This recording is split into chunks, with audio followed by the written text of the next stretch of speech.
Me teame ju küll neid ajaloo suuri lugusid, impeeriumid, kuningad, suured lahingud, aga mõnelge korraks, mis siis, kui suur osa Euraasia tegelikust ajaloost on meie eest tegelikult peidus?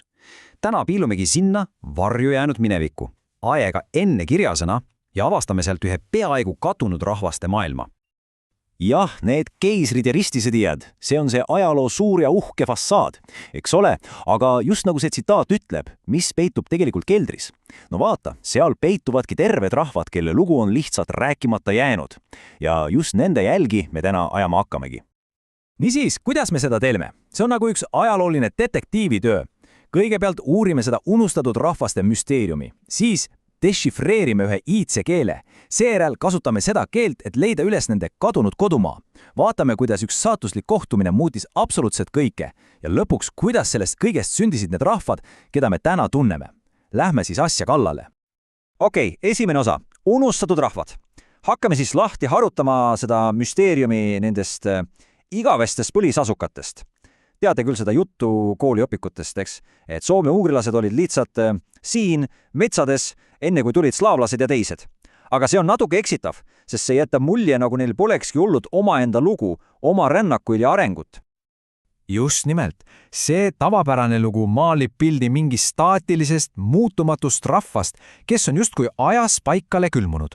Aga tegelikkus, see on midagi hoopis muud. See on tegelikult lugu suurtest rännakutest, uuendustest ja päris dramaatilistest muutustest. Siit koorubki välja see kõige suurem küsimus, eks ole. Kui nende ajalugu pole kirja pandud, siis kuidas pagan me saame üldse nende lugu teada? Kuidas sa loed ajalugu, mida pole kunagi raamatusse kirjutatud?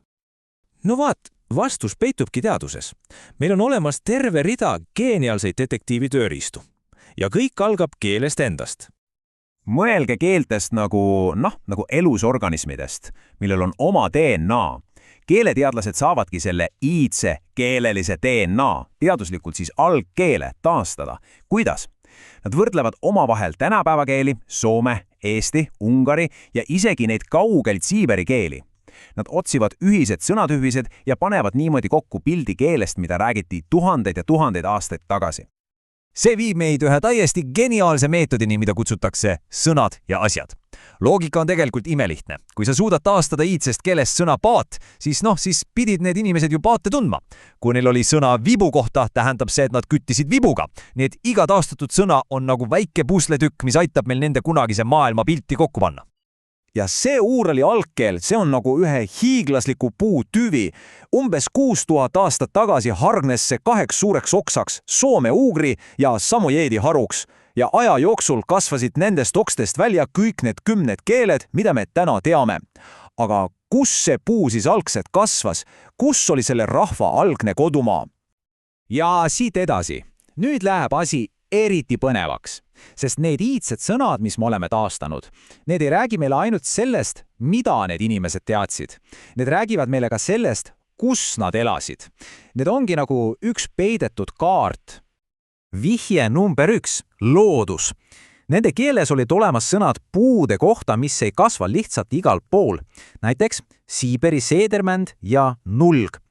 Ja see viitab juba väga selgelt Siiberi tihedale ja pimedale taigale. Vihje number 2. Jõed. Nendest jõgedest saab saladusi välja lugeda.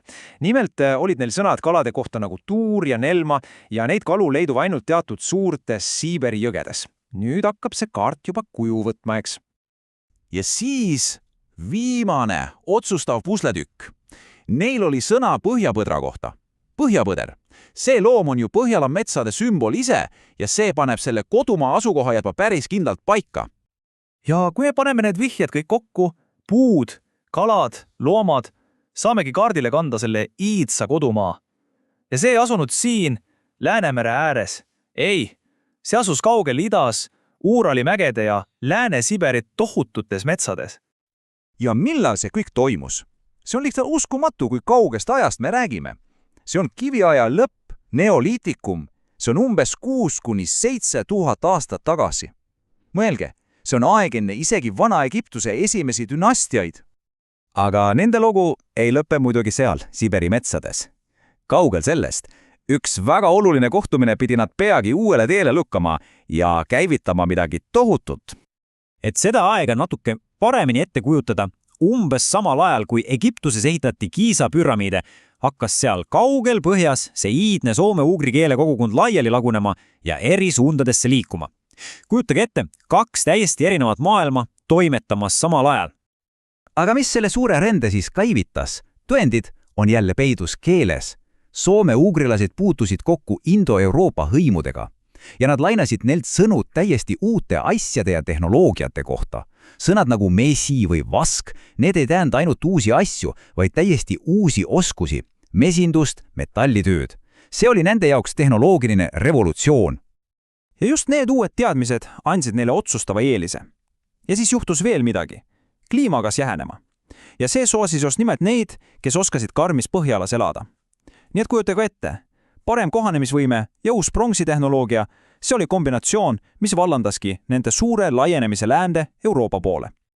Ja see suur laienemine, see viis selle uskumatu mitmekesisuseni, mida me näeme tänapäevalgi. Erinevad rühmad liigusid laiali ja sepistasid endale tuhandete kilomeetrite ulatuses täiesti uusi saatuseid. Tänaseks on sellest ühest iidsest rahvast saanud 10 erinevad rahvad. Nende hulgas on suured miljonite kõnelejatega rahvad nagu ungarlased ja soomlased, aga ka pisikesed põlisrahvad Siberis. Ja nende keeled, need on arenenud nii erinevaks, et näiteks eesti ja ungari keel on teineteisest umbes sama kaugel kui, ütleme, inglise keel vene keelest. Ja see mitmekesisus ei ole ainult keeles, seda on näha ka inimestes endis. Tuhandeid aasta jooksul on nad seganenud oma naabritega ja tulemus, tänapäeva soomlaste ja näiteks Siiberi ngannassaanide välimus on täiesti erinev. See on ju elav tõestus sellest pikast ja keerulisest rännakute ajaloost. Aga siin on üks väga oluline asi, millest tuleb aru saada. See ühine keeleline juur, see on ainult loo algus. Need rahvad, keda me täna tunneme, eestlased, ungarlased, udmurdid, nemad ei sündinud ju Siiberi taigas. Nende tänapäevane kultuur ja identiteet, see kõik kujunes välja palju hiljem, juba siin Euroopas, rauaajal ja keskajal. Nii et kokkuvõttes ühe pealt näha vaikse ja nähtamatu rahvagrupi lugu osutus tegelikult üheks dünaamiliseks seikluseks. Ja see paneb ju mõtlema, kui palju selliseid unustatud lugusid on veel peidus seal ajaloo keldrites, oodates, et keegi tuleks õigete tööriistadega ja tooks nüüd jälle valguse kätte. Mida kõike me veel ei tea,